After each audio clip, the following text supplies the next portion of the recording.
بسم اللہ الرحمن الرحیم۔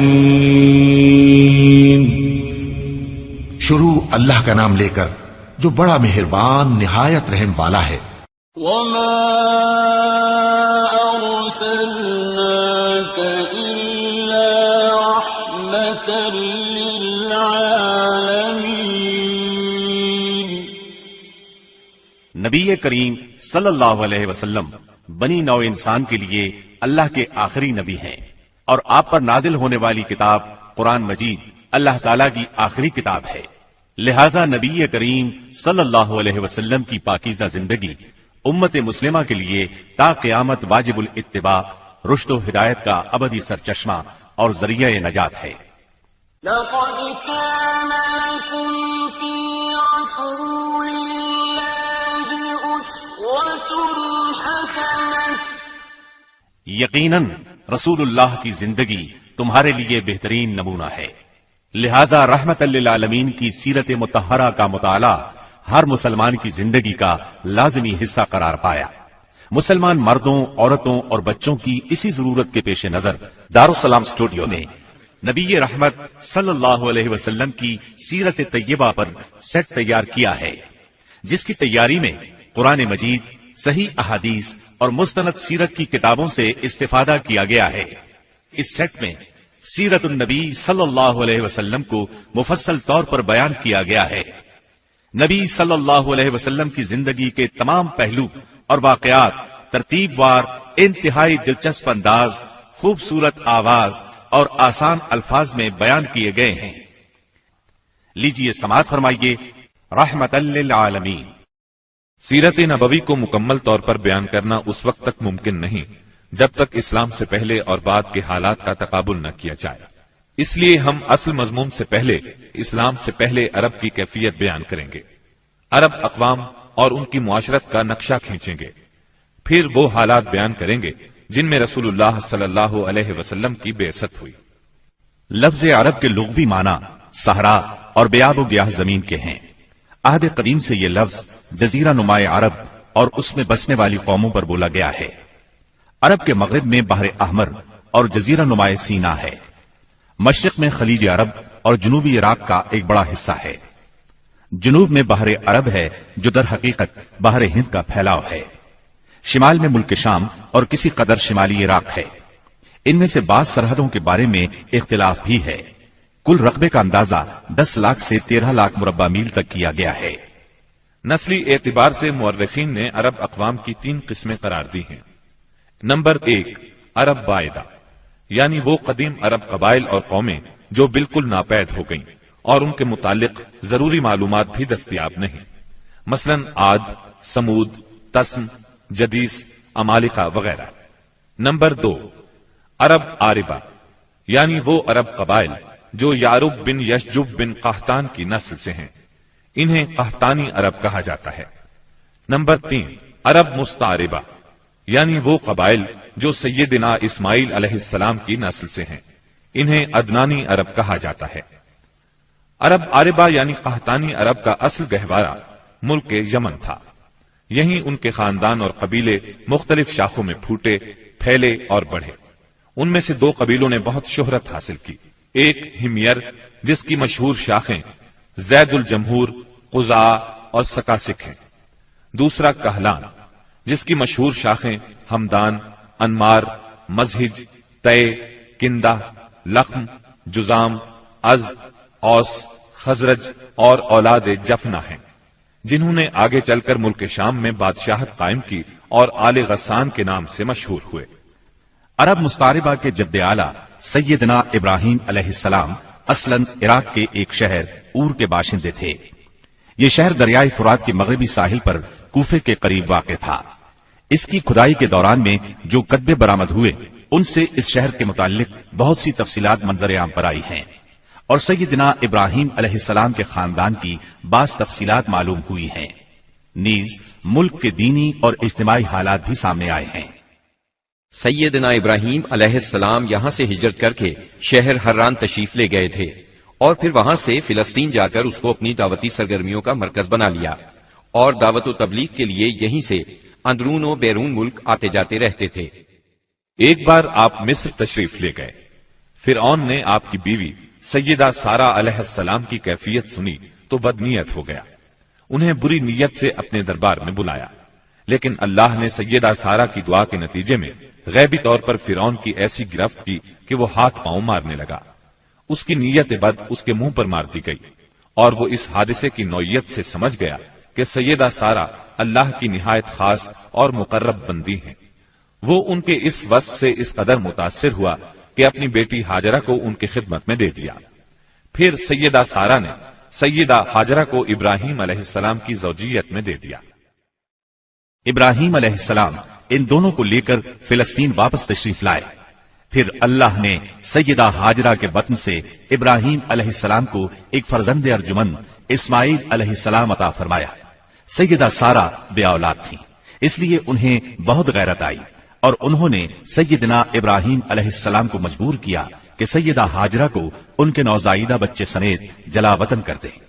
حالات نے ایسا رخ اختیار کیا کہ انہیں سیدہ سارہ کی بات ماننا پڑی، اور وہ سیدہ ہاجرہ اور اسماعیل علیہ السلام کو لے کر حجاز تشریف لے گئے. وہاں انہیں ایک بے آب و گیاہ وادی میں اتار دیا. اسی جگہ آج بیت اللہ ہے. اس وقت نہیں تھا، صرف ٹیلوں کی طرح ابھری ہوئی زمین تھی. سیلاب آتا تو دائیں بائیں سے کترا کر نکل جاتا تھا. وہیں مسجد حرام کے بالائی حصے میں زمزم کے پاس ایک بہت بڑا درخت تھا. آپ نے ان دونوں کو اسی درخت کے پاس چھوڑا تھا. اس وقت مکے میں پانی تھا نہ انسان، اس لیے سیدنا ابراہیم علیہ السلام نے ایک توشہ دان میں کھجوریں اور ایک مشکیزے میں پانی رکھ دیا. اس کے بعد فلسطین واپس چلے گئے. ادھر چند ہی دن میں کھجوریں اور پانی ختم ہو گیا. سخت مشکل پیش آئی، مگر اس مشکل وقت میں اللہ کے فضل سے زمزم کا چشمہ پھوٹ پڑا اور ان کے لیے خوراک کا سامان بن گیا. اسماعیل علیہ السلام جب جوان ہوئے تو جرہم قبیلے سے عربی سیکھ لی. یہ قبیلہ وہاں پانی دیکھ کر آباد ہو گیا تھا.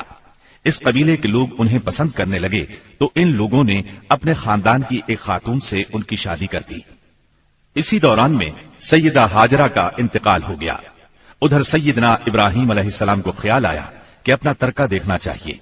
چنانچہ وہ مکہ معظمہ تشریف لے گئے، لیکن سیدنا اسماعیل علیہ السلام سے ملاقات نہ ہوئی. بہو سے حالات دریافت کیے. اس نے تنگ دستی کی شکایت کی. آپ نے وصیت کی کہ اسماعیل آئیں تو کہنا اپنے دروازے کی چوکھٹ بدل دیں. سیدنا اسماعیل علیہ السلام اس وصیت کا مطلب سمجھ گئے. انہوں نے بیوی کو طلاق دے دی اور ایک دوسری عورت سے شادی کر لی جو جرہم کے سردار مزاز بن عمرو کی صاحبزادی تھی. ان کی دوسری شادی کے بعد ایک بار پھر سیدنا ابراہیم علیہ السلام مکے تشریف لے گئے، مگر اس مرتبہ بھی سیدنا اسماعیل علیہ السلام سے ملاقات نہ ہو سکی. بہو سے حال پوچھا تو اس نے اللہ کی حمد و ثنا بیان کی.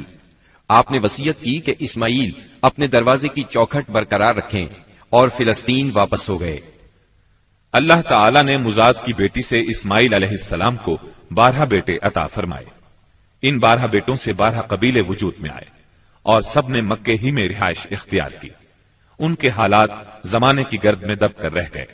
صرف نابت اور قیدار کی اولاد گمنامی سے محفوظ رہی. قیدار بن اسماعیل علیہ السلام کی نسل مکہ معظمہ ہی میں پھلتی پھولتی رہی، یہاں تک کہ عدنان اور پھر ان کے بیٹے معد کا زمانہ آ گیا. عدنانی عرب کا سلسلہ نسب صحیح طور پر یہیں تک محفوظ ہے. عدنان نبی صلی اللہ علیہ وسلم کے سلسلہ نسب میں 21ویں پشت میں آتے ہیں. بہرحال معد کے بیٹے نزار سے کئی خاندان وجود میں آئے. دراصل نزار کے 4 بیٹے تھے اور ہر بیٹا ایک بڑے قبیلے کی بنیاد ثابت ہوا. چاروں کے نام یہ ہیں: ایاد، انمار، ربیہ اور مزر. ان میں سے آخری 2 قبیلوں کی شاخیں اور شاخوں کی شاخیں بہت زیادہ ہوئیں. چنانچہ ربیہ سے اسد بن ربیہ، انزا، عبد القیس، وائل، بکر، تغلب اور بنو حنیفہ وغیرہ وجود میں آئے. مزر کی اولاد 2 بڑے قبیلوں میں تقسیم ہوئی. نمبر 1 قیس اعلان بن مزر، نمبر 2 الیاس بن مزر. قیس اعلان سے بنو سلیم، بنو حوازن، بنو غطفان، غطفان سے افس، زبیان، اشجار اور غنی بن عاصر کے قبائل وجود میں آئے. الیاس بن مزر سے تمیم بن مرہ، حزیل بن مدرکہ، بنو اسد بن خزیمہ اور کنانہ بن خزیمہ کے قبائل وجود میں آئے. پھر کنانہ سے قریش کا قبیلہ وجود میں آیا۔ یہ قبیلہ فہر بن مالک بن نضر بن کنانہ کی اولاد ہے۔ پھر قریش بھی مختلف شاخوں میں تقسیم ہوئے۔ مشہور قریشی شاخوں کے نام یہ ہیں: جمح، سہم، عدی، مخزوم، تیم، زہرہ اور قصی بن کلاب کے خاندان یعنی عبد الدار، اسد بن عبد العزا اور عبد مناف، یہ تینوں قصی کے بیٹے تھے۔ ان میں سے عبد مناف کے 4 بیٹے ہوئے جن سے 4 ذیلی قبیلے وجود میں آئے، یعنی عبد شمس، نوفل، مطلب اور ہاشم۔ انہی ہاشم کی نسل سے اللہ نے ہمارے نبی کریم صلی اللہ علیہ وسلم کا انتخاب فرمایا۔ ابن عباس رضی اللہ عنہ کا بیان ہے کہ رسول اللہ صلی اللہ علیہ وسلم نے فرمایا، اللہ تعالیٰ نے مخلوق پیدا فرمائی تو مجھے سب سے اچھے گروہ کے اندر رکھا، پھر قبائل کو چنا تو مجھے سب سے اچھے قبیلے کے اندر بنایا، پھر گھرانوں کو چنا تو مجھے سب سے اچھے گھرانے میں بنایا، لہذا میں اپنی ذات کے اعتبار سے بھی سب سے اچھا ہوں اور اپنے گھرانے کے اعتبار سے بھی سب سے بہتر ہوں۔ جس وقت جزیرۃ العرب پر اسلام کا سورج طلوع ہوا، وہاں 2 قسم کے حکمران تھے، ایک تاج پوش بادشاہ جو حقیقت میں مکمل طور پر آزاد اور خود مختار نہیں تھے، اور دوسرے قبائلی سردار جنہیں اختیارات کے لحاظ سے وہی حیثیت حاصل تھی جو تاج پوش بادشاہوں کی تھی، لیکن ان کی اکثریت کو ایک مزید امتیاز یہ حاصل تھا کہ وہ مکمل طور پر آزاد اور خود مختار تھے۔ اس وقت تاج پوش حکمران یہ تھے: شاہان یمن، شاہان آل غسان یعنی شام، اور شاہان ہیرا یعنی عراق۔ باقی عرب حکمران تاج پوش نہ تھے۔ عرب عاربہ میں سے قدیم ترین قوم سبا تھی۔ اور یعنی عراق سے جو کتبات برآمد ہوئے ان میں 2500 سال قبل مسیح کی اس قوم کا ذکر ملتا ہے، لیکن اس کے عروج کا زمانہ 11 صدی قبل مسیح سے شروع ہوتا ہے۔ اس کی تاریخ کے اہم ادوار یہ ہیں: 650 قبل مسیح سے پہلے کا دور۔ اس دور میں سبا کے بادشاہوں کا لقب مکرب سبا تھا۔ ان کا پایہ تخت سرواہ تھا، جس کے کھنڈرات آج بھی معارب کے مغرب میں 1 دن کے فاصلے پر پائے جاتے ہیں۔ یہ کھنڈرات خریبہ کے نام سے مشہور ہیں۔ اسی دور میں معارب کے مشہور بند کی بنیاد رکھی گئی، جسے یمن کی تاریخ میں بہت اہمیت حاصل ہے۔ 650 قبل مسیح سے 115 قبل مسیح تک کا دور۔ اس دور میں سبا کے بادشاہوں نے مکرب کا لفظ چھوڑ کر ملک یعنی بادشاہ کا لقب اختیار کر لیا اور سرواہ کی بجائے معارب کو اپنا دارالسلطنت بنایا۔ اس شہر کے کھنڈرات آج بھی صنعاء سے 60 میل مشرق میں پائے جاتے ہیں۔ 115 قبل مسیح سے 300 عیسوی تک کا دور۔ اس دور میں سبا کی مملکت پر قبیلہ ہمیر کو غلبہ حاصل رہا اور اس نے معارب کی بجائے ریدان کو اپنا پایہ تخت بنایا۔ پھر ریدان کا نام ظفار پڑ گیا، جس کے کھنڈرات آج بھی شہر یرین کے قریب ایک دائرہ نما پہاڑی پر پائے جاتے ہیں۔ اسی دور میں قوم سبا کا زوال شروع ہوا۔ 300 عیسوی کے بعد سے آغاز اسلام تک کا دور۔ اس دور میں یمن کے اندر مسلسل اضطراب اور انتشار برپا رہا۔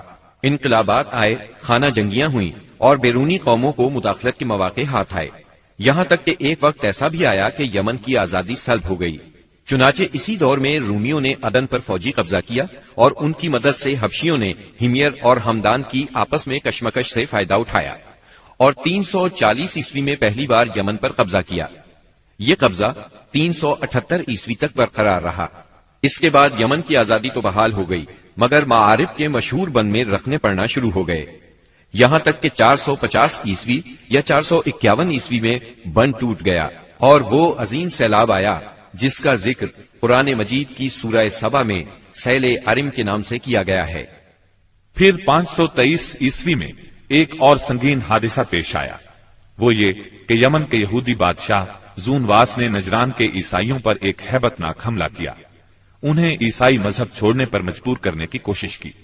جب وہ اس پر آمادہ نہ ہوئے تو زونواس نے خندقیں کھدوا کر انہیں بھڑکتی ہوئی آگ میں جھونک دیا۔ قرآن مجید کی سورہ بروج میں اسی لرزہ خیز واقعے کی طرف اشارہ موجود ہے۔ اس واقعے کا نتیجہ یہ ہوا کہ عیسائیت انتقام لینے پر تل گئی۔ وہ پہلے ہی رومی بادشاہوں کی قیادت میں بلا وجہ عرب کی فتوحات کے لیے تیاری کر چکے تھے، اپنے علاقوں کو وسیع کرنا چاہتے تھے۔ انہوں نے حبشیوں کو یمن پر حملے کی ترغیب دی، انہیں باہری بیڑا مہیا کیا، حبشیوں نے رومیوں کی شہ پا کر 525 عیسوی میں اریات کی قیادت میں 70,000 فوج سے یمن پر دوبارہ قبضہ کر لیا۔ قبضے کے بعد اریات نے شاہ حبش کے گورنر کی حیثیت سے یمن پر حکمرانی کی، لیکن پھر اس کی فوج کے ایک ماتحت کمانڈر ابرہا نے اسے قتل کر کے خود اقتدار پر قبضہ جما لیا اور شاہ حبش کو بھی راضی کر لیا کہ وہ اس کے قبضے کو تسلیم کر لے۔ یہ وہی ابرہا ہے جس نے بعد میں خانہ کعبہ کو ڈھانے کی کوشش کی اور ایک لشکر جرار کے علاوہ چند ہاتھیوں کو بھی فوج کشی کے لیے ساتھ لایا، جس کی وجہ سے یہ لشکر اصحاب الفیل کے نام سے مشہور ہوا۔ عراق اور اس کے نواحی علاقوں پر سائرس اعظم کے زمانے ہی سے اہل فارس کی حکمرانی چلی آ رہی تھی۔ اسے کوروش کبیر، خورس یا سائرس ذوالقرنین بھی کہا جاتا ہے۔ اس کا زمانہ 557 تا 529 قبل مسیح ہے۔ اس کے مقابلے میں کسی کو آنے کی ضرورت نہیں تھی، یہاں تک کہ 326 قبل مسیح میں سکندر مقدونی نے دارا اول کو شکست دے کر فارسیوں کی طاقت توڑ دی، جس کے نتیجے میں ان کا ملک ٹکڑے ٹکڑے ہو گیا اور طوائف الملوک کی شروع ہو گئی۔ یہ انتشار 230 عیسوی تک جاری رہا۔ اسی دوران میں قحطانی قبائل نے اپنا وطن چھوڑ کر عراق کے ایک بہت بڑے اور شاداب سرحدی علاقے پر بود و باش اختیار کر لی۔ پھر عدنانی لوگ اپنا وطن چھوڑ کر اس طرف آئے۔ انہوں نے لڑ بھڑ کر جزیرہ فراتیہ کے ایک حصے پر اپنا قبضہ جما لیا۔ ادھر 226 عیسوی میں اردشیر نے جب ساسانی حکومت کی داغ بیل ڈالی تو رفتہ رفتہ فارسیوں کی طاقت ایک بار پھر پلٹ آئی۔ اردشیر کے عہد میں حیرہ، بادیات العراق اور جزیرے کے ربیعی اور مزری قبائل پر جزیمت الوضاح کی حکمرانی تھی۔ شاہان حیرہ کے پاس فارسی فوج کی ایک یونٹ ہمیشہ رہا کرتی تھی، جس سے بادیہ نشین عرب باغیوں کی سرکوبی کا کام لیا جاتا تھا۔ یہ بات تو مشہور ہے کہ مکے میں آبادی کا آغاز سیدنا اسماعیل علیہ السلام سے ہوا۔ آپ نے 137 سال کی عمر پائی اور تاحیات مکے کے سربراہ اور بیت اللہ کے متولی رہے۔ آپ کے بعد آپ کے 2 صاحبزادگان نابت پھر قیدار یا قیدار پھر نابت یکے بعد دیگرے مکے کے والی ہوئے۔ ان کے بعد ان کے نانا مزاز بن عمر جرہمی نے اقتدار اپنے ہاتھ میں لے لیا۔ اس طرح مکے کی سربراہی بنو جرہم کی طرف منتقل ہو گئی اور ایک مدت تک انہی کے ہاتھ میں رہی۔ سیدنا اسماعیل علیہ السلام کا زمانہ قریباً 2000 برس قبل مسیح ہے۔ اس حساب سے مکے میں قبیلہ جرہم کا وجود کوئی 2100 برس تک رہا اور ان کی حکمرانی قریباً 2000 برس تک رہی۔ بنو خزاعہ نے مکہ پر قبضہ کرنے کے بعد بنو بکر کو شامل کیے بغیر تنہا اپنی حکمرانی قائم کی۔ البتہ 3 اہم اور امتیازی منصب مزری قبائل کے حصے میں آئے۔ نمبر 1، حاجیوں کو عرفات سے مزدلفہ لے جانا اور یوم النفر یعنی 13 ذی الحجہ کو مینا سے روانگی کا پروانہ دینا۔ یہ حج کے سلسلے کا آخری دن ہے۔ یہ اعزاز الیاس بن مزر کے خاندان بنو غوث بن مرہ کو حاصل تھا۔ یہ صوفہ کہلاتے تھے۔ نمبر 2، 10 ذی الحجہ کی صبح کو مزدلفہ سے مینا کی جانب افاضہ یعنی روانگی۔ یہ اعزاز بنو ادوان کو حاصل تھا۔ نمبر 3، حرام مہینوں کو آگے پیچھے کرنا۔ یہ اعزاز بنو کنانہ کی ایک شاخ بنو تمیم بن عدی کو حاصل تھا۔ مکہ معظمہ پر بنو خزاعہ کا اقتدار کوئی 300 برس تک قائم رہا۔ یہی زمانہ تھا جب عدنانی قبائل مکے اور حجاز سے نکل کر نجد، عراق کے اطراف اور بحرین وغیرہ میں پھیلے اور مکے کے اطراف میں قریش کی صرف چند شاخیں باقی رہیں، مگر مکے کی حکومت اور بیت اللہ کی تولیت میں ان کا کوئی حصہ نہ تھا، یہاں تک کہ قصی بن کلاب کا دور آیا۔ قصی نے مکے کا بندوبست اس طرح کیا کہ قریش کو مکے کے اطراف سے بلا کر پورا شہر ان پر تقسیم کر دیا اور ہر خاندان کا ٹھکانہ مقرر کر دیا۔ البتہ مہینے آگے پیچھے کرنے والوں کو نیز آل صفوان، بنو ادوان اور بنو مرہ بن عوف کو ان کے مناصب پر برقرار رکھا، کیونکہ قصی سمجھتا تھا کہ یہ بھی دین ہے، اس میں رد و بدل کرنا درست نہیں۔ قصی کا ایک کارنامہ یہ بھی ہے کہ اس نے حرم کعبہ کے شمال میں دار الندوہ تعمیر کیا۔ اس کا دروازہ مسجد کی طرف تھا۔ دار الندوہ دراصل قریش کی پارلیمنٹ تھی، جہاں تمام بڑے بڑے اور اہم معاملات کے فیصلے ہوتے تھے۔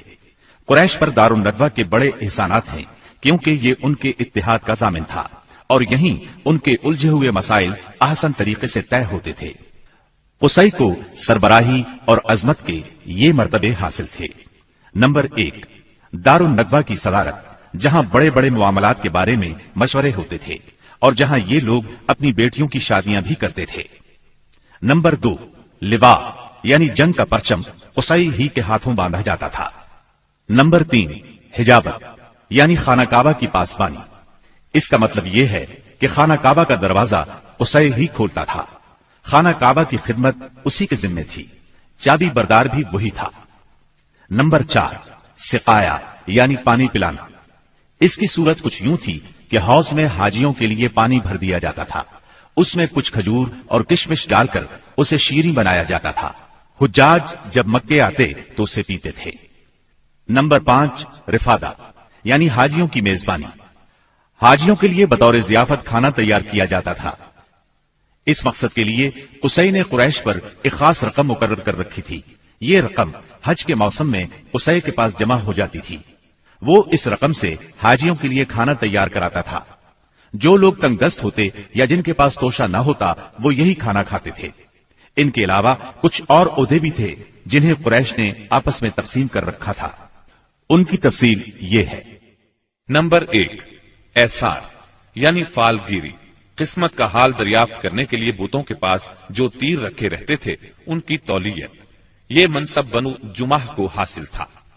نمبر 2، مالیات کا نظم یعنی بتوں کا تقرب حاصل کرنے کے لیے جو نذرانے اور قربانیاں پیش کی جاتی تھیں ان کا انتظام کرنا، جھگڑوں اور مقدمات کا فیصلہ کرنا، یہ کام بنو سہم کو سونپا گیا۔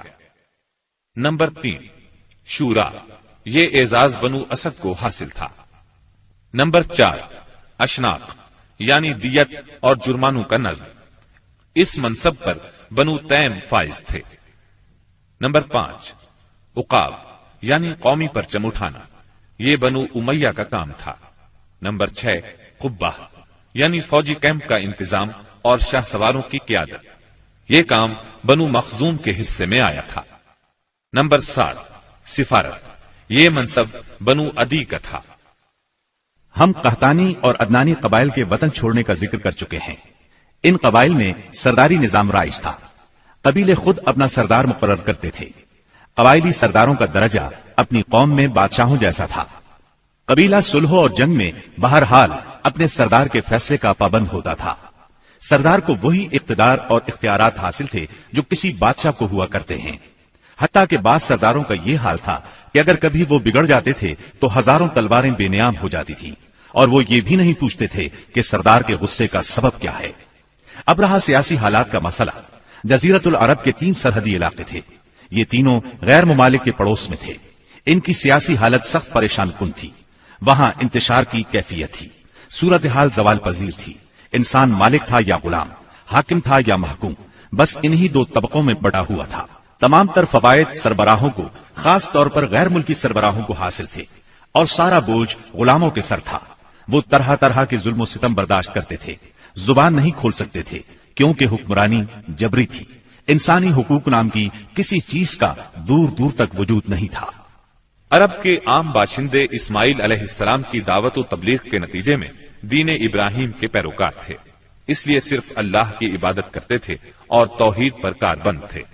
لیکن وقت گزرنے کے ساتھ ساتھ انہوں نے اللہ کے احکامات کو بھلا دیا، پھر بھی ان کے اندر توحید اور دین ابراہیمی کے کچھ آثار باقی رہے، کچھ شعائر پر وہ عمل پیرا رہے، یہاں تک کہ بنو خزاعہ کا سردار عمرو بن لحی منظر عام پر آیا۔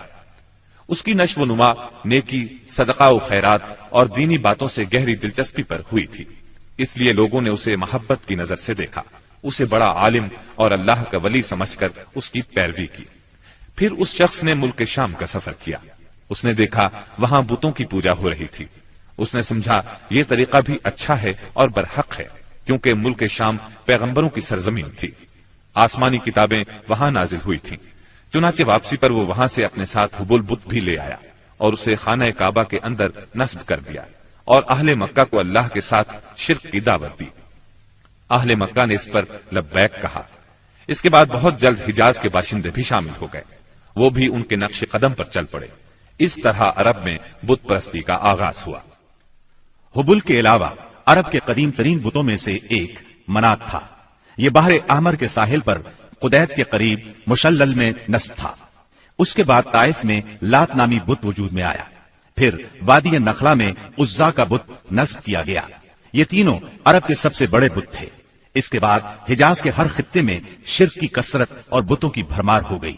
کہا جاتا ہے کہ ایک جن عمرو بن لحی کے تابع تھا، اس نے بتایا کہ قوم نوح کے بت یعنی ود، سوا، یغوث، یعوق اور نصر جدہ میں دفن ہیں۔ اس اطلاع پر عمرو بن لحی جدہ گیا اور ان بتوں کو کھود نکالا، پھر ان کو تہامہ لایا، اور جب حج کا زمانہ آیا تو انہیں مختلف قبائل کے حوالے کیا۔ یہ قبائل ان بتوں کو اپنے اپنے علاقوں میں لے گئے۔ اس طرح ہر قبیلے میں پھر ہر گھر میں ایک ایک بت ہو گیا۔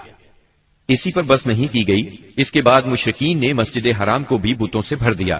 چنانچہ جب مکہ فتح ہوا تو بیت اللہ اور اس کے گردا گرد 360 بت تھے، جن کو خود رسول اللہ صلی اللہ علیہ وسلم نے اپنے دستے مبارک سے توڑا۔ آپ ہر ایک بت کو چھڑی سے ٹھوکر مارتے اور وہ گر جاتا۔ پھر آپ نے حکم دیا، ان تمام بتوں کو مسجد حرام سے باہر نکال دو۔ چنانچہ ان سارے بتوں کو مسجد حرام سے باہر نکال کر جلا دیا گیا۔ غرض شرک اور بت پرستی اہل جاہلیت کے دین کا سب سے بڑا مظہر بن چکی تھی، اور ان لوگوں کو یہ گھمنڈ بھی تھا کہ وہ سیدنا ابراہیم علیہ السلام کے دین پر ہیں۔ پھر اہل جاہلیت کے یہاں بت پرستی کے کچھ خاص طریقے بھی رائج تھے، جو زیادہ تر عمرو بن لحی کے گھڑے ہوئے تھے۔ یہ جاہل لوگ سمجھتے تھے کہ عمرو بن لحی کے طریقے دین ابراہیمی میں تبدیلی نہیں بلکہ بدعت حسنہ ہیں۔ ان میں بت پرستی کی کیا کیا رسمیں رائج تھیں، اس کی تفصیل بھی سن لیں۔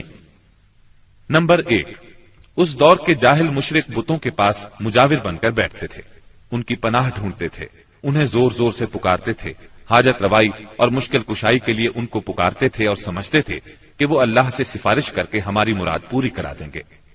نمبر 2، وہ بتوں کا حج اور طواف کرتے تھے، ان کے سامنے عجز و نیاز سے پیش آتے تھے اور انہیں سجدہ کرتے تھے۔ نمبر 3، بتوں کے لیے نذرانے اور قربانیاں پیش کرتے اور قربانی کے ان جانوروں کو کبھی بتوں کے آستانوں پر لے جا کر ذبح کرتے تھے اور کبھی کسی اور جگہ ذبح کر لیتے تھے، مگر بتوں کے نام پر ذبح کرتے تھے۔ ذبح کی ان دونوں صورتوں کا ذکر اللہ تعالیٰ نے سورۃ المائدہ کی آیت نمبر 3 میں کیا ہے۔ وما ذبح على النصب، یعنی وہ جانور بھی حرام ہیں جو آستانوں پر ذبح کیے گئے ہوں۔ دوسری جگہ یعنی سورہ انعام کی آیت 121 میں فرماتے ہیں، ولا تأكلوا مما لم يذكر اسم الله عليه، یعنی اس جانور کا گوشت مت کھاؤ جس پر اللہ کا نام نہ لیا گیا ہو۔ نمبر 4، بتوں کا قرب حاصل کرنے کا ایک طریقہ یہ بھی تھا کہ مشرقین اپنی سمجھ کے مطابق اپنے کھانے پینے کی چیزوں اور اپنی کھیتی اور چوپائے کی پیداوار کا ایک حصہ بتوں کے لیے خاص کرتے تھے۔ اس سلسلے میں ان کا دلچسپ رواج یہ تھا کہ وہ اللہ کے لیے بھی اپنی کھیتی اور جانوروں کی پیداوار کا ایک حصہ خاص کرتے تھے۔ پھر مختلف اسباب کی بنا پر اللہ کا حصہ تو بتوں کی طرف منتقل کر سکتے تھے، لیکن بتوں کا حصہ کسی بھی حال میں اللہ کی طرف منتقل نہیں کر سکتے تھے۔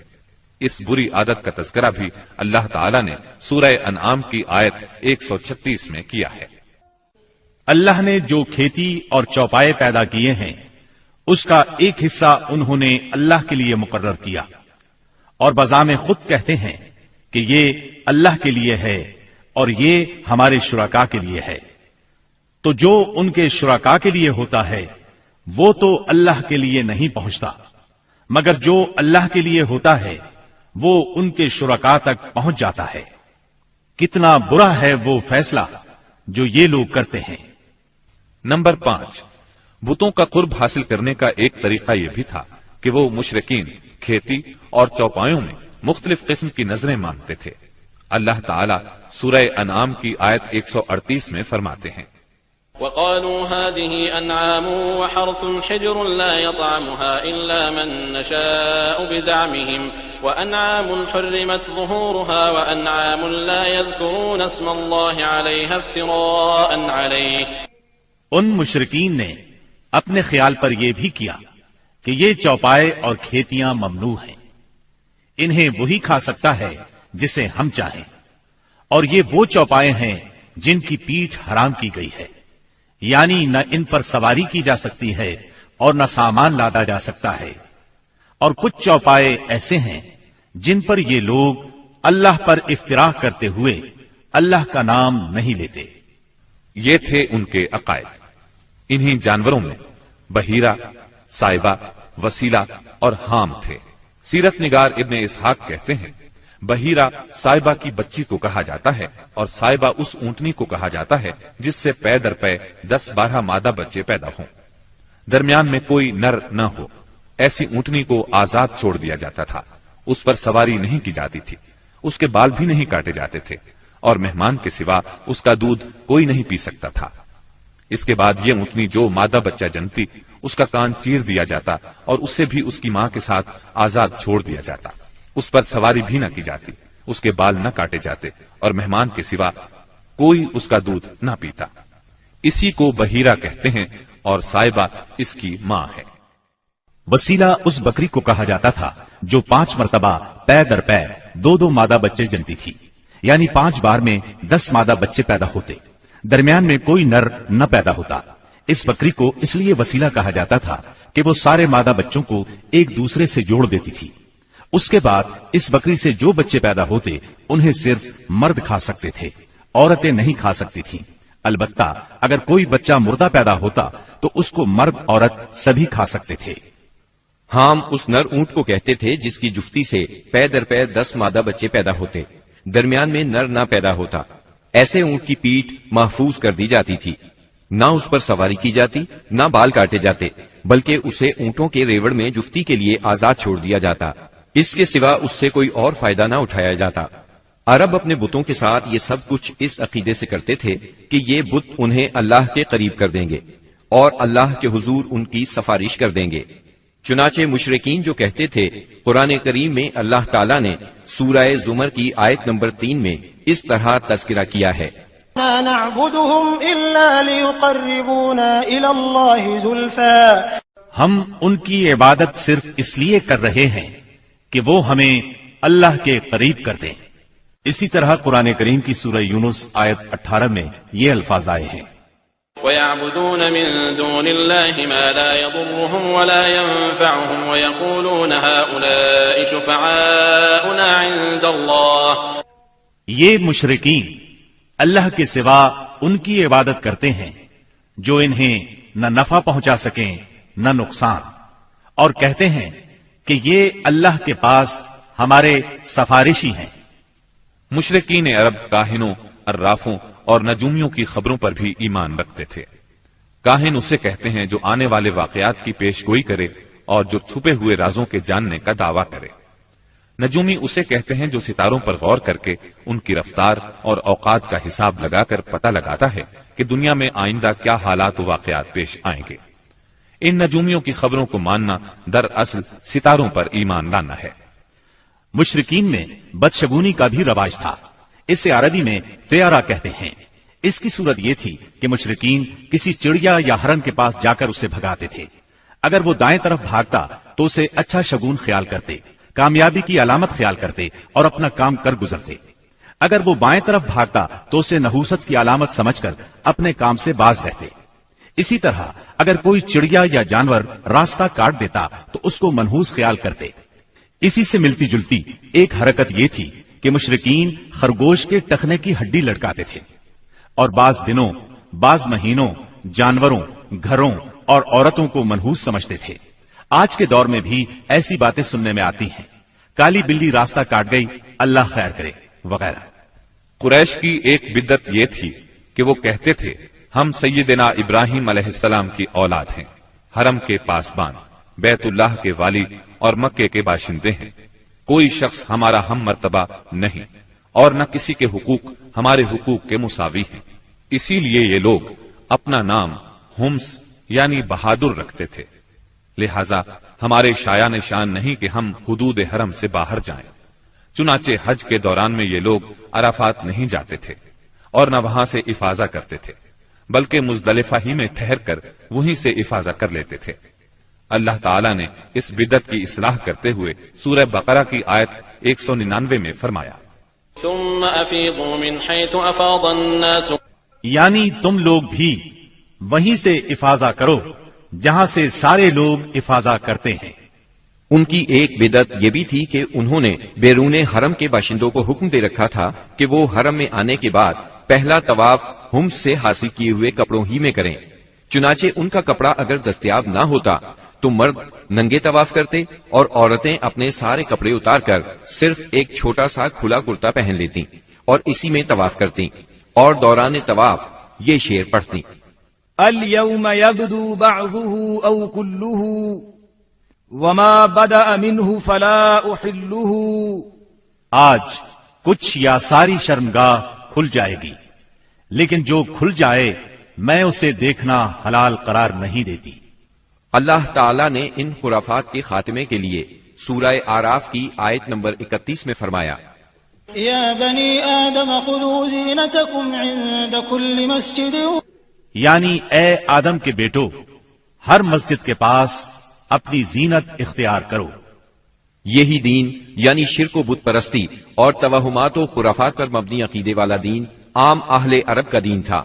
اس کے علاوہ جزیرت العرب کے مختلف اطراف میں یہودیت، مسیحیت، مجوسیت اور سابعیت نے بھی قدم جما لیے تھے. جزیرت العرب میں یہود کا دور اس وقت سے شروع ہوتا ہے جب فلسطین میں بابل اور آشور کی حکومت کی فتوحات کی وجہ سے یہودیوں کو اپنا وطن چھوڑنا پڑا. اس حکومت کی سخت گیری اور بخت نصر کے ہاتھوں یہودی بستیوں کی تباہی اور ویرانی، ان کے ہیکل کی بربادی اور ان کی اکثریت کی ملک بابل سے جلا وطنی کا نتیجہ یہ ہوا کہ یہود کی ایک جماعت فلسطین چھوڑ کر حجاز کے شمالی اطراف میں آ بسی اور یثرب، خیبر اور تیماء میں آباد ہو کر یہاں اپنی باقاعدہ بستیاں بسا لی، قلعے تعمیر کر لیے اور گڑھیاں بنا لی. وطن چھوڑ کر آنے والے ان یہود کے ذریعے عرب باشندوں میں کسی قدر یہودی مذہب کا بھی رواج ہوا اور اسلام کے ظہور سے پہلے اس کو بھی ایک اچھی بھلی حیثیت حاصل ہو گئی. اسلام کے ظہور کے وقت مشہور یہودی قبائل یہ تھے: خیبر، نذیر، مستلق، قریظہ اور قینقاع. جہاں تک عیسائی مذہب کا تعلق ہے، بلاد عرب میں اس کی آمد حبشی اور رومی قبضہ گیروں اور فاتحین کے ذریعے ہوئی. یمن پر حبشیوں کا قبضہ پہلی بار 340 عیسوی میں ہوا اور 378 عیسوی تک برقرار رہا. اس دوران یمن میں مسیحی مشن کام کرتا رہا. قریباً اسی زمانے میں ایک متقی اور پرہیزگار شخص فیمیون نجران پہنچا اور وہاں کے باشندوں میں عیسائی مذہب کی تبلیغ کی. نجران کے لوگوں کو اس کے دین میں کچھ ایسی سچی علامات نظر آئیں کہ وہ عیسائی ہو گئے. جہاں تک مجوسی مذہب کا تعلق ہے تو اسے زیادہ تر اہل فارس کے ہمسایہ عربوں میں فروغ حاصل ہوا، مثلا عراق، عرب، بحرین، ہجر اور خلیج عربی کے ساحلی علاقے. ان کے علاوہ یمن پر فارسی قبضے کے دوران میں وہاں بھی اکا دکا افراد نے مجوسیت قبول کی.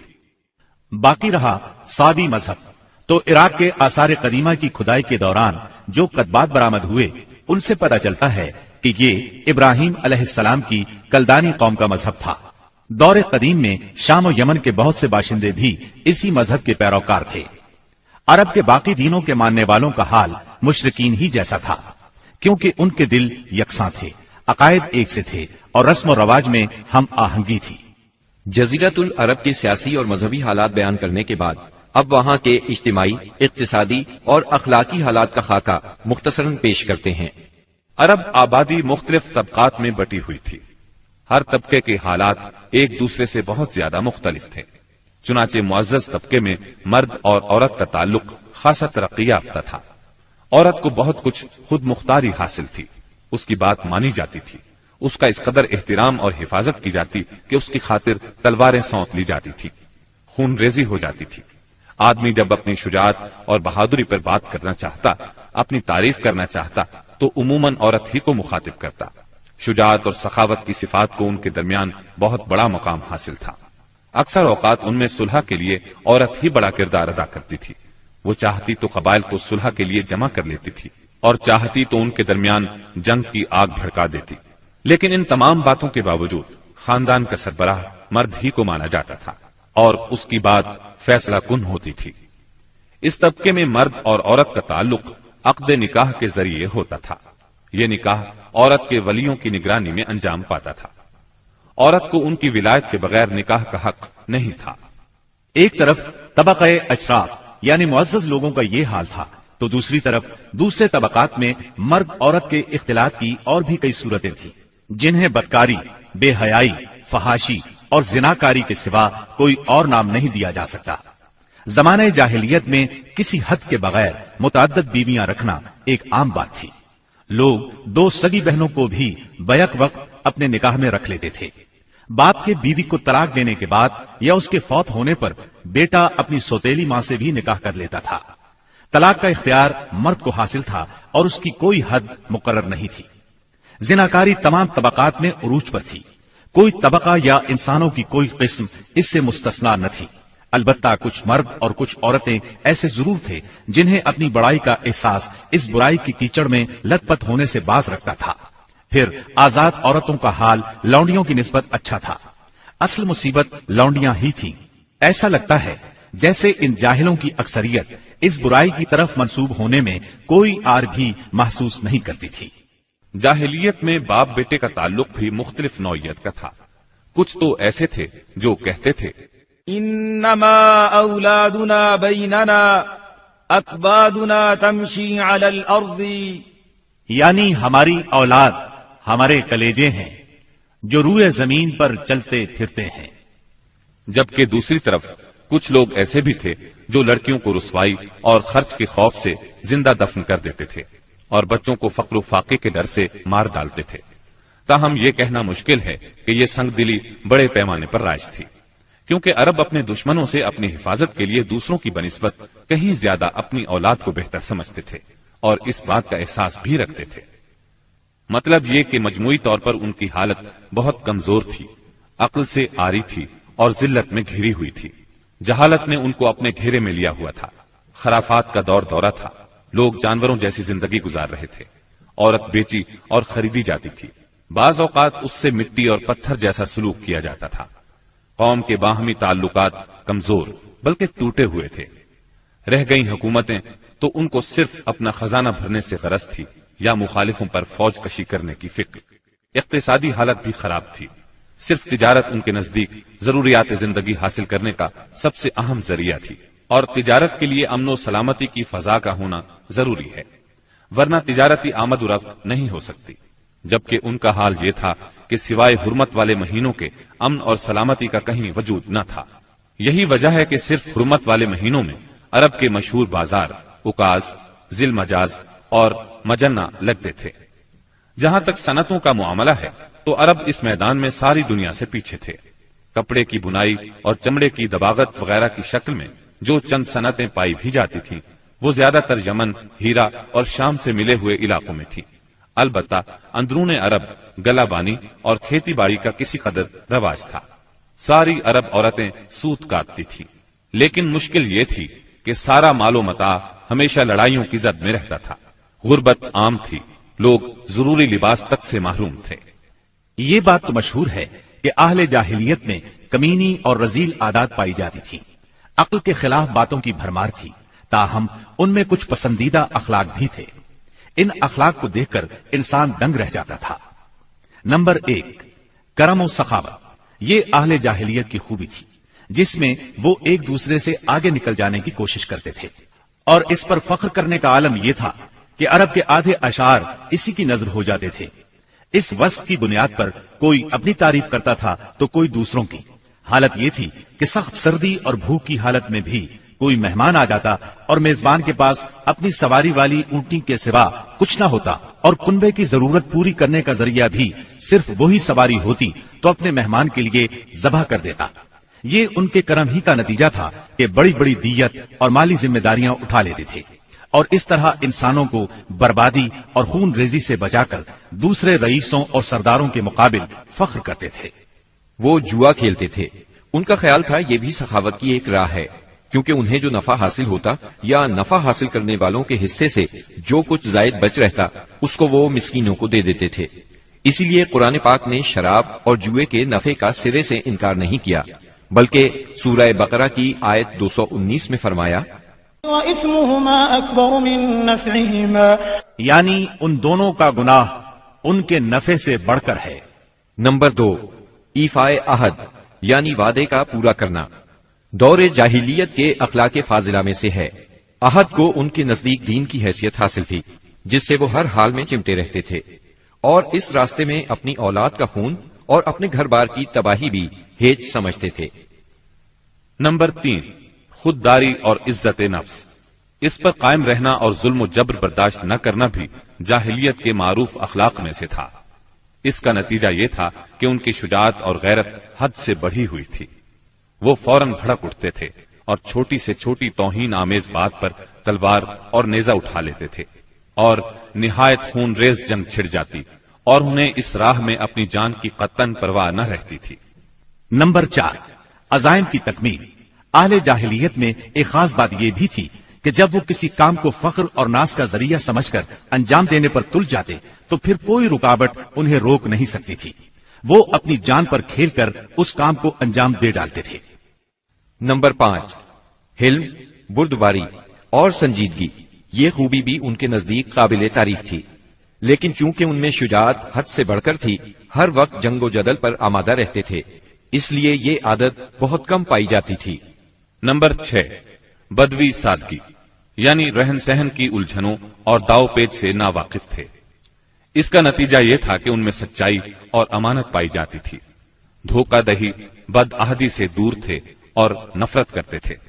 ہم سمجھتے ہیں کہ جزیرت العرب کو ساری دنیا سے جو جغرافیائی نسبت حاصل تھی، اس کے علاوہ یہی وہ قیمتی اخلاق تھے جن کی وجہ سے اہل عرب کو بنی نوع انسان کی قیادت اور رسالت عامہ کا بوجھ اٹھانے کے لیے منتخب کیا گیا تھا، کیونکہ یہ اخلاق اگرچہ بعض اوقات شر اور فساد کا سبب بن جاتے تھے اور ان کی وجہ سے المناک حادثات بھی پیش آ جاتے تھے، لیکن اپنی نوعیت کے بڑے قیمتی اخلاق تھے۔ یہ تھوڑی سی اصلاح کے بعد انسانی معاشرے کے لیے نہایت مفید بن سکتے تھے، اور یہی کام اسلام نے انجام دیا۔ غالباً ان کے اخلاق میں بھی ایفائے عہد کے بعد عزت نفس اور عزم کی پختگی سب سے زیادہ قیمتی اور نفع بخش جوہر تھا، کیونکہ اس زبردست قوت اور پختہ ارادے کے بغیر شر و فساد کا خاتمہ اور نظام عدل کا قیام ممکن نہیں۔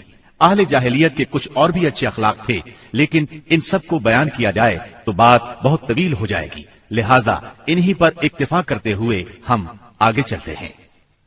ہمارے رسول مقبول محمد صلی اللہ علیہ وسلم کی ولادت باسعادت موسم بہار میں پیر کے دن صبح صادق کے بعد اور طلوع آفتاب سے پہلے 9 ربیع الاول سن عام الفیل 20 یا 22 اپریل 571 عیسوی کو مکہ مکرمہ میں ہوئی۔ پیر کا دن آپ کی مبارک زندگی میں بڑی اہمیت کا حامل ہے۔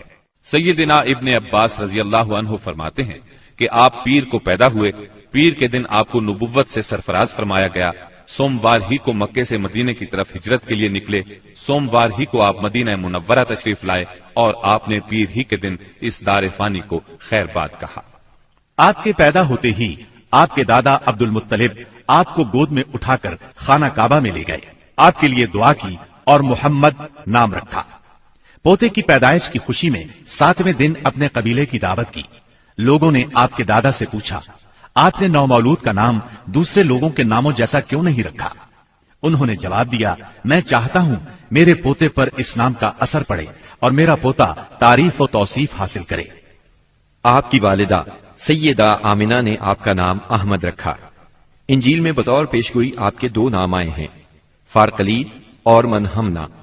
قرآن مجید کی سورہ انبیاء آیت 107 میں اللہ تعالیٰ نے آپ کو رحمت للعالمین کہا ہے، وما ارسلناك الا رحمة للعالمین، یعنی ہم نے آپ کو تمام جہانوں کے لیے رحمت بنا کر بھیجا ہے۔ آپ کا نسب نامہ اس طرح ہے، محمد بن عبداللہ بن عبد المطلب بن ہاشم بن عبد مناف بن قصی بن کلاب بن مرہ بن کعب بن لعی بن غالب بن فہر بن مالک بن نظر بن کنانہ بن خزیمہ بن مدرکہ بن الیاس بن مزر بن نزار بن معد بن عدنان۔ اس بات پر سب کا اتفاق ہے کہ عدنان سیدنا اسماعیل علیہ السلام کی نسل سے ہیں، لیکن دونوں کے درمیان میں کتنی پشتیں ہیں اور ان کے نام کیا کیا ہیں، اس میں بہت اختلاف پایا جاتا ہے۔ آپ کی والدہ کا نام سیدہ آمنہ تھا۔ سیدہ آمنہ کے والد وہب بن عبد مناف بن زہرہ بن کلاب تھے۔ یہ وہی کلاب ہیں جو والد کی طرف سے بھی نبی صلی اللہ علیہ وسلم کے نسب نامے میں آتے ہیں۔ ان کا اصل نام عروہ یا حکیم تھا، لیکن کتوں کے ذریعے بکثرت شکار کھیلا کرتے تھے، اس لیے کلاب کے نام سے مشہور ہو گئے۔ عربی میں کلاب کتوں کو کہتے ہیں۔